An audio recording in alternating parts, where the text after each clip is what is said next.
우리가 살아가고 있는 사회는 무언가 적극적으로 행하는 것을 강조합니다. 아무것도 하지 않으면 뒤처진다고 생각하기 때문입니다. 그래서 뭐라도 해라. 가만히 있지 말고 뭐라도 해. 이렇게 끊임없이 우리를 부추깁니다.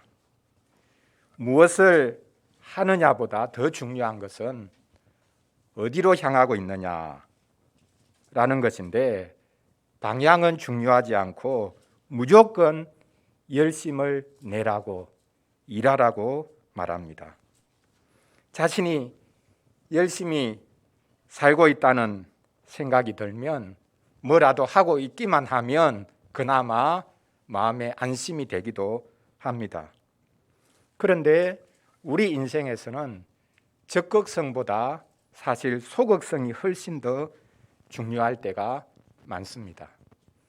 오늘 본문에서도 바로 이것을 말씀하고 있습니다. 우리는 흔히 사랑하면 적극적으로 무언가를 행하는 것이라고 생각하지만, 사도는 계속해서 소극적인 것을 오히려 말하고 있습니다. 가장 먼저 사랑은 오래 참고 온유하다라고 했는데, 이것도 사실은 어떻게 보면 적극성이라기보다는 소극성의 모습인 것을 알 수 있습니다. 오늘 본문에 이어서 무엇을 하지 않는다, 사랑은 하지 않는다라고 계속해서 이어서 말하고 있는데, 이것도 사실 적극성이라기보다는 소극성이죠. 그런데 이렇게 뭔가를 하지 않는 것, 이것이야말로 가장 적극적으로 무언가를 하는 것보다 훨씬 더 복된 것이라는 것을 우리가 알아야 합니다. 우리가 잘 알고 있는 오늘 본문 고린도전서 13장은 흔히 사랑장이라고 알려져 있는데요. 이 고린도전서 13장은 사실 고린도전서 전체를 요약하고 있는 말씀입니다. 사랑이 무언가를 하지 않는다라고 말하는데, 그 모든 것들은 사실 고린도 교인들이 고린도전서 전체를 보면 그들이 오히려 부정적인 방식으로 행하였던 것 하나하나를 가리키는 말씀이라는 것을 알 수 있습니다. 그래서 고린도전서 13장은 고린도전서 전체, 고린도 교회가 지금 하고 있는 것 하나하나를 딱 꼬집어서 그들에게 드러내어서 말하고 있는 것입니다. 오늘은 사랑이 하지 않는다라고 하는 4가지를 살펴보고, 다음 기회에 또한 사랑이 하지 않는 또 다른 4가지를 살펴보도록 하겠습니다. 사랑은 자기를 중심에 두지 않는다라는 주제로 오늘 말씀을 전하려고 합니다. 오늘 본문에 보면 사랑이 하지 않는 것을 쭉 열거하고 있습니다. 자, 순서대로 한번 보시죠. 첫째로 사랑은 무엇을 하지 않는다고 합니까? 시기하지 않는다. 둘째는 자랑하지 않는다. 셋째는 교만하지 않는다. 넷째는 무리하게 행하지 않는다라고 말하고 있습니다. 사랑은 시기하지 않고 자랑하지 않고 교만하지 않고 무리하지 않는다라고 말씀을 하고 있습니다. 사랑은 다 이렇게 무언가를 하지 않는 것이라고 말하고 있습니다. 적극적으로 뭔가를 행해야 할 때도 있지만 오히려 하지 않는 것, 그것이 가장 큰 사랑의 모습이라는 것을 우리에게 말씀하고 있습니다. 첫째로 사랑은 시기하지 않는다고 말씀하고 있습니다. 우리가 왜 시기하고 질투합니까? 시기하지 않고 질투하지 않는 사람이 있습니까? 시기가 없고 질투가 없는 사람은 사실 삶에 의욕이 없는 사람이라고까지 말해야 할 것입니다. 가장 긍정적인 의미에서의 시기 질투가 있습니다. 고린도전서 12장, 오늘 13장 우리가 살펴보고 있는데 12장 마지막 부분에서 분명히 말씀해 했죠. 너희는 더욱 큰 은사를 사모하라. 거기서 사모하라 라는 것이 바로 큰 은사를 질투하듯이 추구하라, 그런 의미입니다. 긍정적인 질투가 있죠. 긍정적인 사모함이 있죠.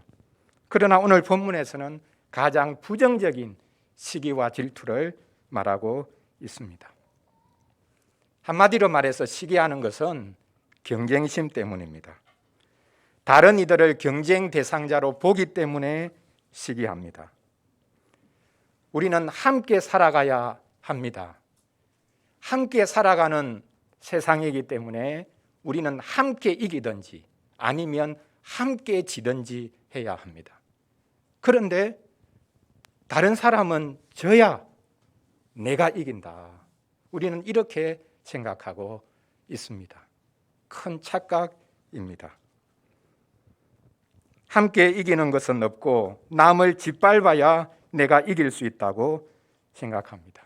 특히 남이 나보다 나아 보이면 못 참습니다. 반대로 나보다 못한 사람이 나보다 더 잘 되면 기를 쓰고 끌어내리려고 합니다. 나보다 성적이 좋지 않았는데, 나보다 좋은 대학 못 갔는데 나보다 잘 된다? 결코 용납할 수 없다고 생각합니다. 내가 얼마나 노력했는데, 이것을 늘 앞세웁니다.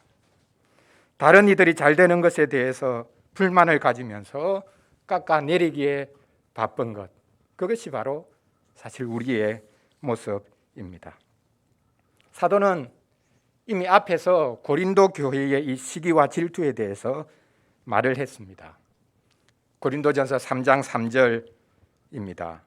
너희가 아직도 육신에 속한 자로다. 너희 가운데 시기와 분쟁이 있으니 어찌 육신에 속하여 사람을 따라 행함이 아니리요. 너희에게 시기와 분쟁이 있다. 그것은 육신에 속한 것이다. 그러면 시기와 분쟁이 어떻게 일어났는가? 어떻게 구체적으로 나타났는가? 바로 이어서 사도가 말합니다. 어떤 이는 말하되 나는 바울에게라 하고 다른 이는 나는 아볼로에게라 하니 너희가 육의 사람이 아니리요. 쉽게 말하면 자기 혼자는 힘이 없으니까 여러 사람이 뭉쳐서 패거리를 만듭니다. 그래서 고린도 교회 안에 바울파도 있고 아볼로파도 있습니다. 담임 목사파, 부목사파 이렇게 나뉘어졌다라고 할지 모르겠습니다. 심지어 고린도 교회에는 베드로파도 있었고 그 모든 파, 어떻게 사람을 높이냐, 우리는 그리스도만 높인다, 그렇게 하면서 그리스도파도 있었습니다. 그리스도만을 높이는 것이 아니라 다른 사람 싫으니까 그리스도를 내세워서 또 하나의 분파가 만들어졌습니다. 그것이야말로 하나님의 이름을 모독하는 것입니다. 모든 분파 운동은 사람을 대항하는 운동일 뿐만 아니라 하나님을 모독하는 운동입니다. 제3계명을 어기는 것입니다. 왜? 하나님의 이름으로 하나님이 우리와 함께 하신다. 하나님은 우리 편이다. 이렇게 말하니 그것은 곧 하나님의 이름을 망령되게 부르는 것과 다르지 않습니다. 모든 분파 운동은 제3계명을 어기는 것입니다. 시기하고 질투하는 것은 이렇게 자연스럽게 3계명을 어기는 것으로 나아갈 수밖에 없습니다. 시기 질투는 하나님의 형상으로 지음받은 사람을 무시하는 것이고 동시에 그 사람을 지으신 하나님을 무시하는 것이다 라는 것을 우리가 알아야 하겠습니다. 그래서 가장 먼저 사도는 사랑은 무엇을 하지 않는 것이라 라고 할 때에 가장 먼저 시기하지 않는다 라고 말했습니다. 자, 이제 둘째로 사도는 사랑은 시기하지 않고 또 자랑하지 않는다 라고 말했습니다. 시기와 자랑은 자연스럽게 연결됩니다. 이어집니다. 한 짝이라고 말할 수 있습니다. 다른 사람을 시기하는 것은 자기 자랑 때문이죠. 자기를 자랑하는 사람은 또 자기보다 더 나아 보이는 사람이 있으면, 자기보다 더 잘 되는 사람이 있으면 시기할 수밖에 없습니다. 자기를 자랑하는 사람은 시기하는 사람이요, 시기하는 사람은 자기를 자랑하는 사람입니다. 사도는 처음부터 고린도 교회가 바로 이 자랑에 빠져 있었다라는 사실을 지적했습니다. 고린도 교회는 다른 어떤 교회보다 은사가 풍성하고 충만한 교회였습니다. 그것이 그들의 자랑거리였습니다. 그래서 1장에서부터 사도는 고린도 교회의 그 자랑을 언급했었습니다. 1장 26절부터의 말씀에 보면 사도가 너희의 부르심을 보라 라고 말했죠. 자, 이것은 과연 너희들이 자랑할 것이 있는지 한번 생각해 봐라, 그런 이야기입니다. 하나님은 세상에 아무것도 없는 자들, 모자란 자들, 천한 자들 부르셨는데 이것은 아무 육체도 하나님 앞에서 자랑하지 못하도록 하기 위함이다 라고 말했습니다. 너희들이 굳이 자랑하고 싶다면 주님을 자랑하라 라고 말했습니다. 그럼 사실 우리는 타락한 존재이기 때문에 늘 자랑거리를 찾습니다. 세상에서 자랑거리가 없으면 교회에서 자랑거리를 만듭니다. 육적인 자랑거리가 없으면 영적인 자랑거리를 만듭니다. 조심해야 합니다. 무엇이라도 자랑거리 하나만 만들어지면 그거 자기에게 든든한 것이 되니까 다른 사람들이 가지지 못한 건 내가 가지고 있다라는 것을 자랑하려고 하는 것이죠. 고린도전서 3장 21절에 보면 사도는 이렇게 말합니다. 그런즉 누구든지 사람을 자랑하지 말라. 만물이 다 너희 것임이라. 이 말씀은 지혜 있는 채 하지 말라는 말씀에 이어서 나오는 말씀입니다. 너희가 스스로 지혜로운 채 하지 말아라. 너희는 사람을 자랑하면 안 된다. 모든 만물이 다 너희 것이다. 그런데 여러분 좀 이상하지 않습니까? 사람 자랑하지 말라. 만물이 다 너의 것이다. 이 연결이 잘 안 됩니다. 만물이 다 너희 것이라고 했으면 그것 가지고 자랑해야죠. 그런데 왜 자랑하지 말라고 합니까? 사람을 자랑하지 말라고 합니까? 만물이 다 너희 것이다. 이렇게 해놓고는 그것은 결코 자랑거리가 안 된다라고 말합니다. 왜 그렇습니까? 만물은 다 주의 백성의 것이고 주의 백성은 그리스도의 것이고 그리스도는 하나님의 것이기 때문입니다. 그래서 우리에게 주어진 모든 것은 하나님의 것이고 하나님이 우리에게 선물로 주신 것이기 때문에 그것 가지고 다른 사람보다 많이 가졌다, 다른 사람보다 뛰어나다, 그것 가지고 결코 자랑할 수가 없다는 것입니다. 하나님이 모든 것을 주셨다. 이것은 자랑거리가 아니라 감사할 거리에 불과합니다. 우리가 가지고 있는 모든 것은 하나님의 풍성함을 보여주고 있습니다. 그 모든 것들은 그리스도를 통해서 주어졌습니다. 그러므로 하나님의 것이 그리스도를 통해서 성령의 능력으로 우리에게 주어졌기 때문에 우리가 가지고 있는 누리는 모든 것들은 하나님을 찬양하고 감사하는 것이 되어야지 자기가 가진 것을 결코 자랑할 수 있는 것이 될 수 없다라고 말씀하고 있습니다. 만물은 하나님의 사랑, 그리스도의 은혜, 성령님의 교통으로 인해 우리에게 주어졌습니다. 삼위 하나님을 볼 수 있는 사람, 그 사람은 결코 자기 자랑에 빠질 수가 없습니다. 자, 사랑은 시기하지 않는다고 했습니다. 그 반대편에 있는 것이 자랑이죠. 자랑하지 않는다고 했습니다. 그리고 조금 더 시기와 자랑이 적극적으로 표출되는 것 같으면서도 사람들이 잘 인식하지 못하는 것, 그것이 바로 교만입니다. 그래서 이어서 사랑은 교만하지 않는다고 말씀하고 있습니다. 다른 사람 시기하고 자기 자랑하는 사람은 분명히 교만한 사람일 수밖에 없습니다. 교만의 싹이 시기요, 자랑이라고 말할 수 있습니다. 이 교만은 자기가 중요하다는 생각을 가지고 과장하고 우쭐대는 모습을 말합니다. 배에 바람을 잔뜩 불어넣는 모습을 여러분들이 생각해 보시면 그것이 바로 교만이다라는 것을 알 수 있습니다.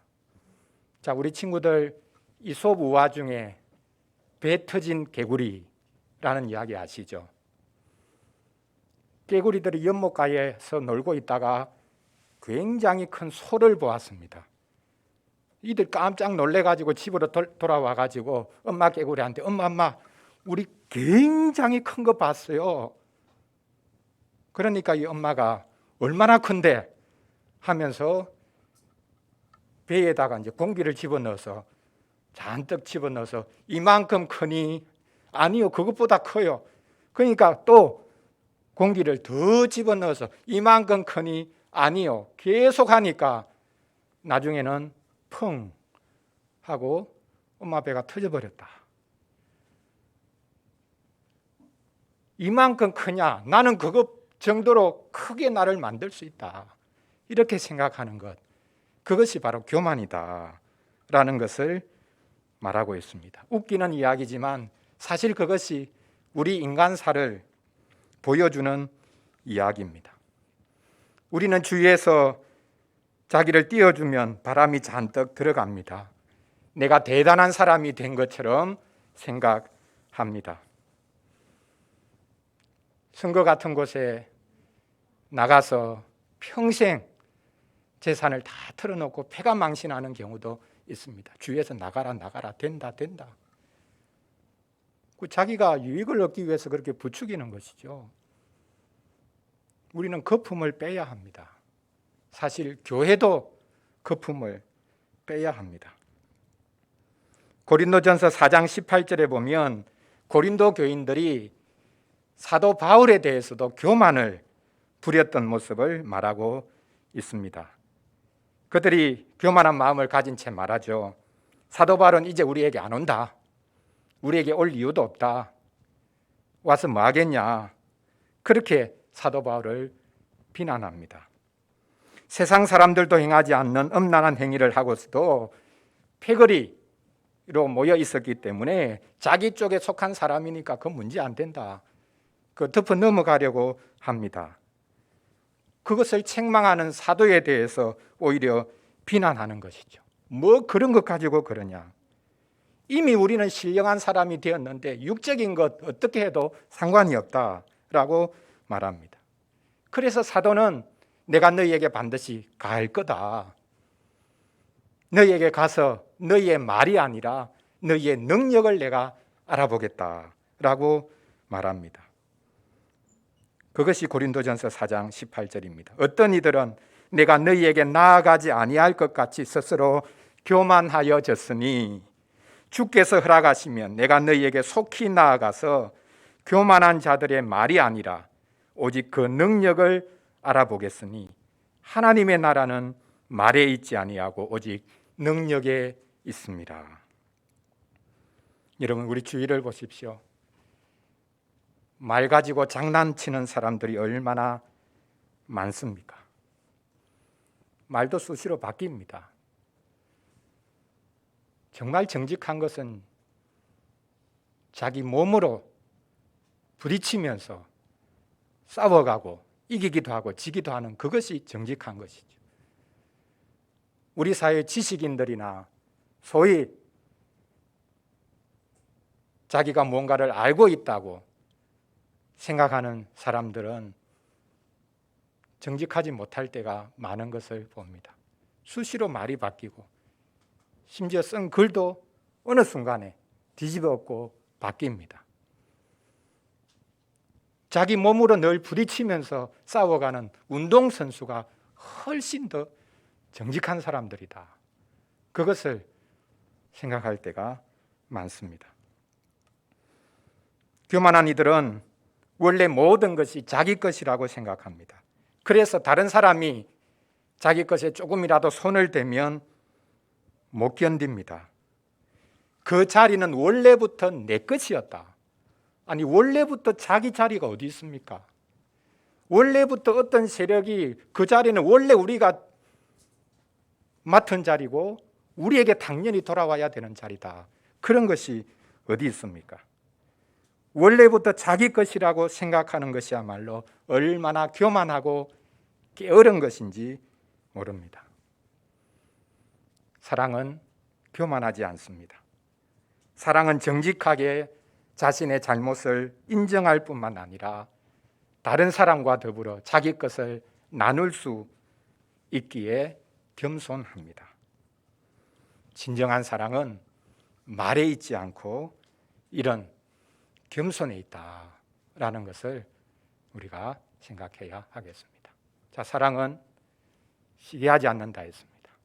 자랑하지 않는다 했습니다. 교만하지 않는다고 했습니다. 이제 오늘 마지막 네 번째로 살펴볼 것은 사랑은 무례하지 않다라고 말씀합니다. 여기 무례하지 않다는 것은 단순히 거만한 태도를 가리키는 말이 아닙니다. 사람을 무시하는 말을 쉽게 하고 투명하게 말을 내뱉는 것 정도를 가리키는 것이 아닙니다. 여기서 무례하다는 것은 도덕을 무시하는 것, 쉽게 말하면 하나님의 백성으로 부름받은 거룩한 삶을 대놓고 무시하는 것을 가리킵니다. 부끄럽고 수치스러운 행위를 거리낌 없이 행하는 것을 가리킵니다. 부도덕을 공공연하게 조장하는 것을 말합니다. 성공만 하면 되지 이렇게 생각하는 것, 성공만 하면 그 전에 행한 모든 것들은 다 덮인다 이렇게 생각하는 것, 그것이 무례한 것입니다.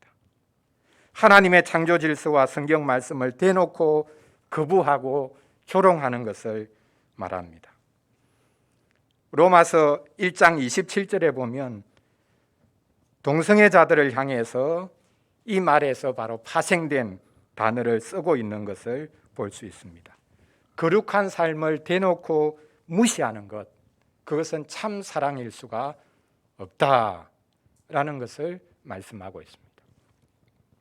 수치스러운 행위를 하지 않는 것, 그것은 성적인 태도만을 가리키는 것이 아닙니다. 이것은 사랑이 없는 고린도 교인들의 행위를 전반적으로 가리키는 말이기도 합니다.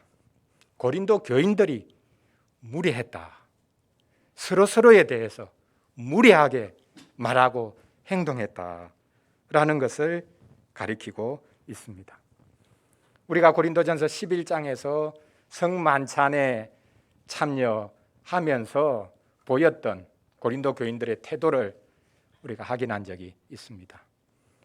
성만찬은 우리를 하나된 자리로 부르는 가장 복된 먹고 마심이 아닙니까? 그런데 고린도 교회에서는 먹고 마시는 그 자리에 차별이 있었다라는 것을 보여줍니다. 부자들이 먼저 와가지고 자기들이 가지고 온 먹을 것을 그냥 탁 틀어서 먹어버립니다. 그리고는 심지어 취하기도 합니다. 늦게 온 가난한 사람들, 노예들은 집에서 일하다가 겨우겨우 빠져나와서 예배 참석했는데 늦게 참석했고 보니까 자리에도 당시에는 집 안에서 예배했으니까 들어가지 못하고 한쪽 구석에 그냥 쭈그리고 앉아 있는 겁니다. 한쪽에서는 먹고 마시고 취하고 있고 한쪽에서는 아무것도 먹지 못하고 그냥 구석에 쭈그리고 있는 모습. 그것이 바로 고린도 교인들이 무례했다라고 하는 이 말씀 속에 들어있는 태도 중에 하나입니다. 끼리끼리 노는 것이 가장 무례한 것입니다. 가진 사람이 가지지 못한 사람을 부끄럽게 하는 것이야말로 하나님이 가장 싫어하시는 무례한 것이요, 그것이 사랑과는 가장 거리가 먼 것입니다.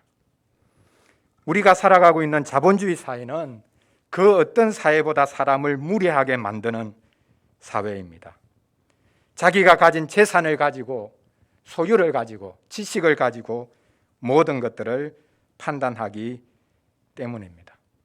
그런데 이 무례함은 낮은 사람이 높은 사람에게 하는 행위만을 가리키는 것이 아닙니다. 젊은 사람이 나이 드신 분들에게 하는 행위만을 가리키는 것이 아닙니다. 무례한 것은 높은 자리에 있는 사람이 얼마든지 무례하게 행할 수 있습니다. 나이 드신 분들이 얼마든지 젊은 사람들에게 무례하게 행할 수 있습니다.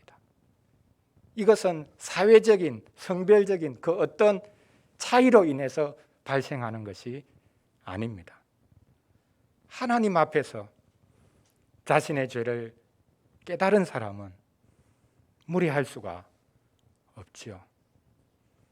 그래서 네 번째로 사랑은 무례하지 않다라고 말씀하고 있습니다. 사랑하는 성도 여러분, 사람은 자기중심적입니다. 사람은 철저하게 자기 자신을 향해서 굽어 있는 존재입니다. 그래서 종교개혁자 루터는 죄를 자기를 향해서 굽은 것이다 라고 말했습니다. 여러분, 우리 팔이 뒤로 꺾이지 않습니다. 항상 안으로 굽게 되어 있습니다. 바로 이것이 우리의 모습이다 라는 것을 깊이 생각해 볼 필요가 있습니다. 개혁자 칼뱅도 아우구스티누스를 인용하면서 사람은 자기 자신만 바라보면 사탄이라고 말했습니다. 사람을 축혀 세우는 것이야말로 그 사람을 망가뜨리는 것이라 라는 것을 또한 우리는 알아야 합니다. 우리가 자기를 중심에 놓으면 다른 모든 이들을 함부로 대할 수밖에 없습니다. 그래서 다른 사람이 가지고 있는 것을 시기하고 나 자신을 자랑하면서 온갖 교만을 부리고 더 나아가서는 내가 가진 것을 가지고 무례하게 행하는 자리에 섭니다. 이것이 바로 자기 자랑입니다. 진정한 사랑은 자기를 중심에 세우지 않습니다. 다른 사람을 한 사람씩 한 사람씩 중심에 세워주는 것, 그것이 사랑입니다. 여러분, 사랑의 반대말이 무엇입니까? 미움입니까? 사랑의 반대말은 사랑입니다. 사랑과 미움이 대립하고 싸우는 것이 아니라 거짓 사랑과 참 사랑이 싸우고 있습니다. 자기를 사랑하면 다른 이들을 미워할 수밖에 없습니다. 기독교인이 되어도 이것이 한순간에 없어지지 않습니다. 자신을 영적인 존재라고 내세우는 것이야말로 가장 육체적인 것입니다. 자신이 남달리 영적이라고 내세우는 것, 그것이 지금 고린도 교인들의 모습이었는데 그것이야말로 다른 이들을 무시하는 모습으로 나타날 뿐만 아니라 그게 가장 육체적인 것을 보여주는 것이다 라고 사도가 말하고 있습니다. 사랑은 자기를 사랑하는 것이 아니라 자기를 내어주신 그리스도를 알고 그분을 사랑하고 그분이 섬긴 것처럼 섬기는 것입니다. 이제 우리가 그리스도가 되어 시기하지 말고 자랑하지 말고 교만하지 말고 무례히 행치 않아야 하겠습니다. 성령께서 우리 모두를 도와주시기를 간절히 바랍니다. 기도하겠습니다. 우리 시간 같이 말씀 가지고 잠시 기도하겠습니다. 사랑은